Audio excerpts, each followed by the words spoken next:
Students, आज हम photosynthesis को प्रभावित करने वाले कारकों के बारे में बात करेंगे। The factors affecting photosynthesis. 7 कारक हैं। इनमें सबसे पहला है लाइट इंटेंसिटी। आप जानते हैं कि फोटोसिंथेसिस के लिए सनलाइट बहुत नेसेसरी है। वेवलेंथ ऑफ द सनलाइट, जिसमें हम जानेंगे कि ब्लू और रेड लाइट में फोटोसिंथेसिस सबसे ज़्यादा होती है। ग्रीन लाइट को पौधे रिफ्लेक्ट कर देते हैं, इसलिए पत्तियाँ ग्रीन कलर की दिखाई देती हैं। लाइट इंटेंसिटी का ऐसा है कि एक एवरेज टेम्परेचर तक लाइट इंटेंसिटी जब हम बढ़ाते हैं तो फोटोसिंथेसिस की रेट जो है वो बढ़ती जाती है। लेकिन जब दोपहर में बहुत अधिक टेम्परेचर हो जाता है तो फोटोसिंथेसिस का रेट फिर धीरे धीरे कम होने लगता है। जहाँ तक कार्बन डाइऑक्साइड कंसंट्रेशन की बात है, कार्बन डाइऑक्साइड हमारे वातावरण में 0.03% है। देखा यह गया है कि जैसे ही 0.01% कार्बन डाइऑक्साइड इंक्रीज होती है, द रेट ऑफ फोटोसिंथेसिस भी इंक्रीज हो जाता है।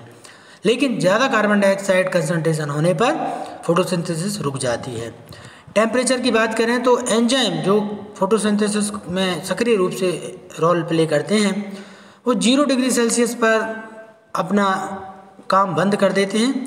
तो लो टेम्परेचर पर भी फोटोसिंथेसिस कम होती है और हाई टेम्परेचर जैसे ही होता है, 35 से ऊपर टेम्परेचर पहुंचता है, तो उसके बाद भी फोटोसिंथेसिस जो है एंजाइम डीनेचर्ड होना शुरू हो जाते हैं और फोटोसिंथेसिस का रेट कम होने लगता है। तो जो सबसे अच्छा टेम्परेचर माना जाता है वो है 25 से 30 डिग्री सेल्सियस का टेम्परेचर, जिसमें कि पौधे अच्छा फोटोसिंथेसिस करते हैं। 5वीं चीज़ है वाटर सप्लाई। पानी जो है फोटोसिंथेसिस के लिए बहुत अच्छा कारक है और बिना पानी के पौधे प्रकाश संश्लेषण नहीं कर सकते। लेकिन जब दलदली वाले स्थानों की बात करें, पौधों की बात करें, तो वहाँ पर फोटोसिंथेसिस का रेट कम होने लगता है। ज़्यादा मात्रा में वाटर सप्लाई भी फोटोसिंथेसिस को प्रभावित करती है, लेकिन ये प्रायः कम ही देखा गया है। अधिकतर तो जो है वाटर सप्लाई जितनी बढ़ाएंगे फोटोसिंथेसिस का रेट उतना ही बढ़ता जाएगा। इसी तरह क्लोरोफिल का कंसंट्रेशन ज़्यादा होने पर फोटोसिंथेसिस की रफ्तार बढ़ने लगती है और पॉल्यूशन ज़्यादा होने पर फोटोसिंथेसिस की रफ्तार कम होने लगती है। लेस पॉल्यूशन, हाई फोटोसिंथेसिस, ये एक दूसरे के रिवर्सिबल प्रोपोर्शनल होते हैं। इनका डिटेल स्टडी करते हैं। सबसे पहले लाइट इंटेंसिटी।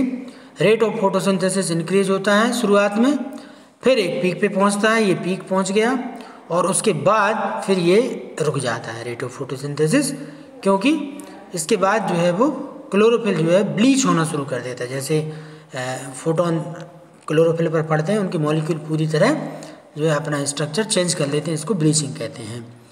दूसरी चीज़ है वेवलेंथ। वेवलेंथ की जहाँ तक बात करें तो ब्लू और रेड लाइट, ये जो आपको दिखाई दे रहे हैं क्लोरोफिल ए और बी वाले, तो ब्लू और रेड लाइट में सबसे ज़्यादा फोटोसिंथेसिस होती है और जैसे ही ये जो बीच की वेवलेंथ है, इनमें फोटोसिंथेसिस का रेट कम होता है।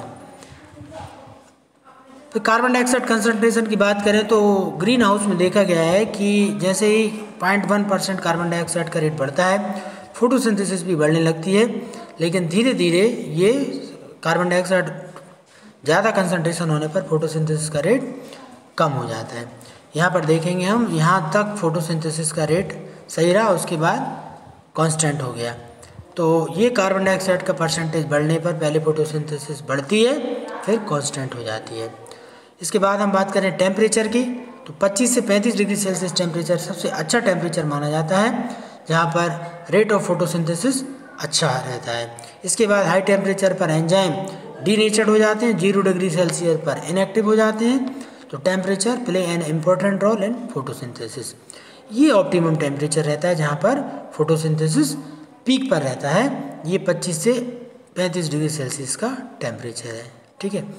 इसके बाद हम बात करेंगे वाटर सप्लाई। ज़्यादा मात्रा में पानी होने पर फोटोसिंथेसिस बढ़ने लगता है। Lake of water not only cause the wilting effect, मुरझाने लगते हैं पौधे, बल्कि फोटोसिंथेसिस का रेट भी कम होने लगता है। इसके बाद है क्लोरोफिल कंसंट्रेशन। क्लोरोफिल कंसंट्रेशन बढ़ने पर फोटोसिंथेसिस का रेट बढ़ जाता है। क्लोरोफिल रेट कम होने पर फोटोसिंथेसिस जो है, पत्तियाँ पीली पड़ जाती हैं, क्लोरोसिस हो जाता है। फोटोसिंथेसिस कम होने से पौधों की ग्रोथ भी कम होती है, फल और फूलों की संख्या भी कम हो जाती है। क्लोरोफिल कम कैसे बढ़ जाता है? आयरन, मैग्नीशियम, नाइट्रोजन और सनलाइट, ये फोटोसिंथेसिस में क्लोरोफिल कंसंट्रेशन को प्रभावित करते हैं। यदि मैग्नीशियम नहीं है तो क्लोरोफिल बनना बंद हो जाएगा। नाइट्रोजन और आयरन भी क्लोरोफिल बनाने में इंपॉर्टेंट रोल प्ले करते हैं। इसके बाद है pollution. Pollution of the atmosphere with industrial gases produce suit that block stomata and reduce the transparency of the leave. तो फोटोसिंथेसिस प्रभावित होती है क्योंकि पत्तियों के ऊपर ये काले रंग का पूरा जो कार्बन है जमा हो जाता है, उससे फोटोसिंथेसिस बुरी तरह प्रभावित होता है। Pollution of water affect the hydrophytes, the capacity of water to dissolve gas like carbon dioxide and oxygen is greatly affect. पॉल्यूशन ज़्यादा होने पर फोटोसिंथेसिस कम हो जाता है। ठीक है, इस तरह से ये हमने पढ़ा फोटोसिंथेसिस को प्रभावित करने वाले कारक। Thank you.